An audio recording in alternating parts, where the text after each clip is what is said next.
Baik, terima kasih Bu Sri Mulyani. Saya merasa gembira tidak kehilangan, Bu Sri Mulyani tidak kehilangan ketegasan dan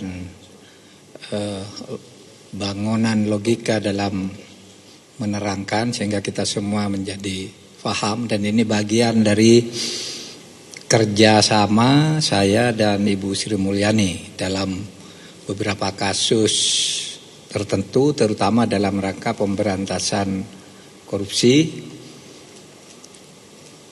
yang selama ini kami lakukan. Seperti BLBI kami berduet bagus gitu dan masih akan terus. Saudara, yang diserangkan oleh Bu Sri Mulyani itu ya memang itu adanya, itu benar.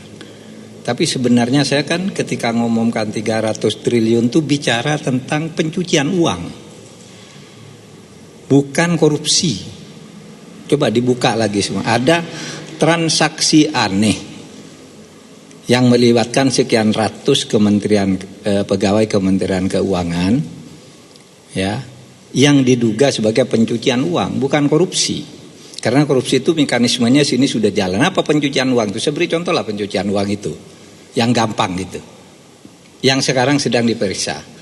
Rafael Alun itu ketika terjadi peristiwa penganiayaan terhadap David oleh Mario, itu kan orang bertanya, ini kok orang gayanya bagus, mobilnya bagus, katanya hanya anak pejabat eselon 3 di Kementerian Keuangan. Lalu saya minta ke PPATK, Pak, ini pernah ada masalah enggak di PPATK gitu.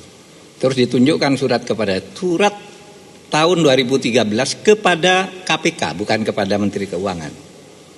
Ada suratnya. Sudah dilaporkan, Pak, bahwa ini agaknya kurang beres. Orang ini 2013 surat itu disampaikan KPK. Saya sampaikan Pak Firly, ini kok ada belum ditindaklanjuti. Pak Firly bilang, wah saya belum tahu bos gitu. Sesudah itu saya kirim suratnya, ini buktinya bahwa sudah masuk surat ke KPK. Maka terus dipanggil kan, karena surat saya itu dan teriakan publik 56 miliar kekayaan yang tidak wajar. Tahu enggak, sesudah diperiksa ulang semua transaksinya itu ada 500 miliar yang terkait dengan dia. Itu yang dilaporkan 56, yang tidak terlaporkan tetapi diduga menurut intelijen keuangan. Ini ya, bukan bukti hukum ya.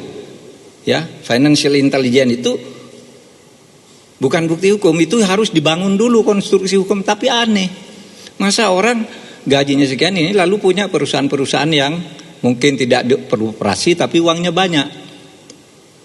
Ada hotel mungkin agak sederhana tapi pemasukannya banyak. Nah, ada yang tidur juga di situ. Misalnya itu 500 miliar. Nah, itu tindak pidana pencucian uang. Dan sesudah dihitung, saya coba hitung lagi, cari lagi gitu. Kok masa seorang Rafael dapat 500? Muncullah angka yang 300 itu sebagai potensi. Ya. Nanti hitung-hitungannya tentu akan dipresentasikan kepada aparat penegak hukum dan mengundang Ibu Sri Mulyani. Karena begini, kemarin tuh kami ngambil sampel 7 dari sekian ratus yang disampaikan itu, sampel 7 yang agak menonjol lah namanya, itu aja sudah 60 triliun. Hitungan intelijennya, maaf. Papua itu kan sudah lama saya bilang, itu banyak korupsinya tapi temuannya baru intelijen. Nggak berani ditindak. Terus ayo kita ketemu juga akhirnya bisa diambil. Yang Papua itu kan banyak pencucian uangnya juga gitu. Nah, yang saya katakan itu ingin menegakkan undang-undang tindak pidana pencucian uang. Yang itu bukan hanya di sini, yang ada menurut saya di berbagai institusi itu hampir setiap proyek itu ada pencucian uangnya. Saya mungkin dapat uang jasa taruhlah gratifikasi mungkin kecil-kecilan sehingga bisa dianggap wajar, itu tidak perlu ini gitu.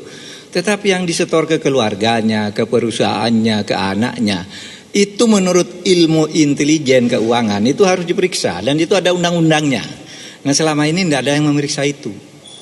Selalu kalau kita rapat KNKT itu masalahnya Pak, tunjukkan dulu korupsi asalnya, pidana asalnya yaitu korupsi baru. Tapi sesudah ketemu korupsinya tindak pidananya tidak dilanjutkan tuh, gitu.